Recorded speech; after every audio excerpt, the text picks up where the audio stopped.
keadaan di mana kamu ingin kematian menjemput kamu dalam keadaan itu, maka lazimilah keadaan itu. Kita pengen kematian datang menjemput kita, keadaan kita bagaimana?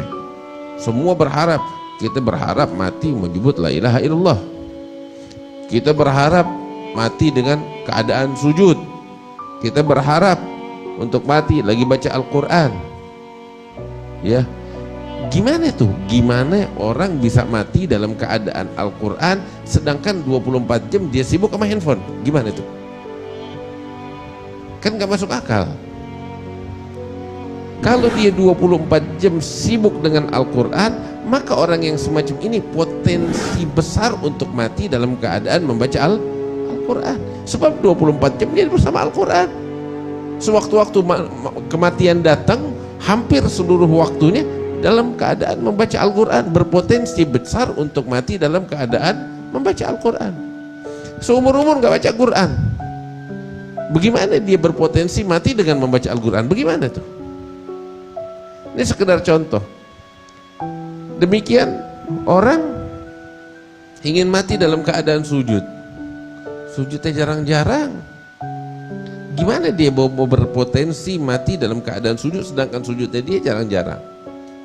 Beda hal orang yang senantiasa dalam keadaan sujud kepada Allah Ta'ala, maka potensinya untuk mati dalam keadaan sujud pun besar. Potensinya untuk mati dalam keadaan sujud besar.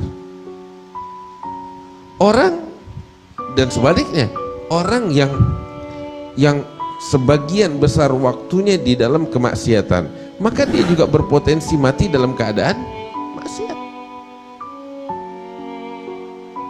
Karena itu, ini yang diminta. Habib Abdullah Haddad bilang di sini, kamu takwa kepada Allah. Ayat sebelumnya itu menjelaskan, takwalah kamu dengan sebenar-benarnya takwa. Artinya maksimalkan dirimu di dalam bertakwa. Itu yang tugas yang harus kamu lakukan. Selebihnya, ketika kematian menjemput, kamu berpotensi mati dalam keadaan semacam itu, dalam keadaan takwa, dalam keadaan iman, dalam keadaan Islam. Allah.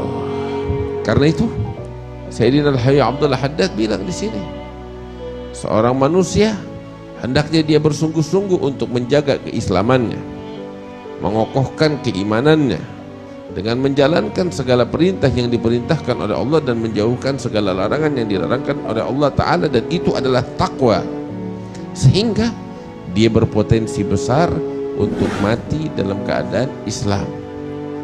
Namun ketika dia mengabaikan tugas keislaman, keimanannya, maka di saat yang sama juga dia berpotensi untuk mati dalam keadaan tanpa membawa Islam dan iman. Hadirin yang dimuliakan Allah Subhanahu wa Ta'ala. Kemudian orang yang ingin mati dalam keadaan Islam dan iman setelah melakukan apa yang tadi kita sampaikan, tahu apa lagi? Minta kepada pemilik. Pemiliknya siapa? Allah Ta'ala. Bersimpuh di pintunya, minta kepadanya agar diberikan husnul khatimah. Dia yang memiliki itu, bukan kita. Sehebat apapun usahanya kita, tapi kalau dia nggak memberi, bagaimana kita bisa mendapatkan itu? Tetapi kalau dia udah memberi, maka pemberiannya itu yang membawa keselamatan bagi kita. Karena itu minta, dan dia demen diminta.